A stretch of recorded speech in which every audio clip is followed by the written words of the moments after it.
నా తప్పు చేసింది నా తప్పు కాదు, నా తల్లి ప్రోత్సహించింది కాబట్టి ఆవిడే నేరానికి కారణం అన్నాడు. అదే మరిగా తప్పులు చేసింది మీరు, తప్పులు చేయించింది మీరు, అవినీతి చేయించింది మీరు, వాటాల కోసం అందరినీ ఇష్టానుసారంగా వాడింది మీరు. నిన్న కూడా చూశారు ఒక ఎమ్మెల్యే ఈ జిల్లాలోనే నన్ను తిట్టాలంట, నన్ను పవన్ కళ్యాణ్ తిట్టాలంట. అంటే ఎంపీ సీటు కావాలంటే, ఎమ్మెల్యే సీటు కావాలంటే ఎంత సేవ చేశావని కాదు. చంద్రబాబుని ఎన్నిసార్లు తిట్టావు, ఎన్నిసార్లు బండబూతులు తిట్టావు, లోకేష్ ఎంత తిట్టావు, పవన్ కళ్యాణ్ ఎంత తిట్టావు. దానిపైన సీట్లు ఇచ్చే పరిస్థితి వస్తే ఇంకా ఈ రాష్ట్రం ఏమవుతుందో మీరే ఆలోచించమని మిమ్మల్ని కోరుతున్నా.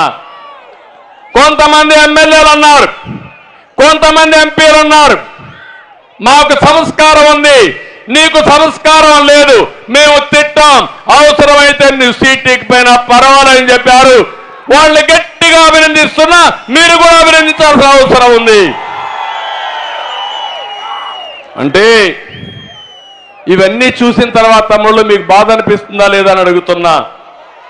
ఎలాంటి సంస్కృతి ఇది అంటే, నన్ను మా మిస్సెస్ని అసెంబ్లీ సాక్షిగా తిడితే, బూతులు తిడితే వీళ్ళు పెద్ద నాయకులు అయిపోతారా అని నేను అడుగుతున్నా. నా జీవితంలో ఎప్పుడూ బాధపడలా, ఒక్కరోజే నేను బాధపడ్డా. నా జీవితంలో 23 క్లేమోర్ మైన్స్ నా మీద బ్లాస్ట్ చేసినప్పుడు కూడా సాక్షాత్ వెంకటేశ్వర స్వామి నాకు ప్రాణభిక్ష పెట్టాడు. ఆ రోజు కూడా నేను భయపడలా. నేను చేశాను ఒక మంచి పని, ప్రజల కోసం బతికాను. అందుకే ఇలాంటి వచ్చినప్పుడు కూడా ధైర్యంగా ముందుకు పోయా. కానీ జీవితంలో ఒకే ఒకసారి బాధపడ్డా, అది నా భార్యని అసెంబ్లీలో తిట్టినప్పుడు బాధపడ్డాను తమ్ముళ్ళు అని చెప్పి నేను మీకు తెలియజేస్తున్నా. ఆ రోజే చెప్పాను, ఇది గౌరవ సభ కాదు, ఈ సభలో నేనుండను, ఇది గౌరవ సభ. మళ్ళా గౌరవ సభ చేసిన తర్వాత ఈ అసెంబ్లీకి అడుగు పెడతానని చెప్పి శపథం పెట్టి వచ్చా.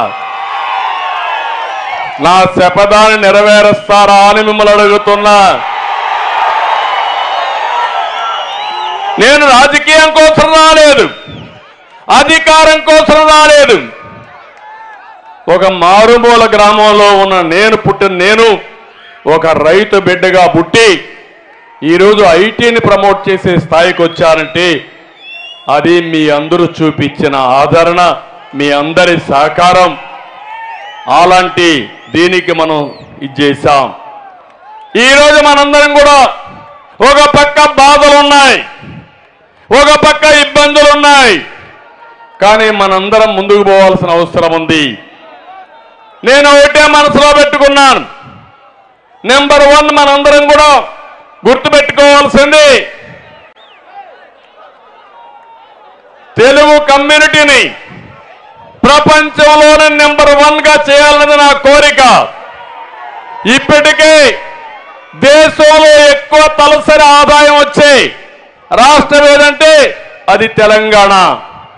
దానికి నాంది పలికింది ఎవరంటే 25 సంవత్సరాల కంటే ముందు నేనే పలికా. ఆ ఎకో సిస్టమ్ పనిచేస్తా ఉంది.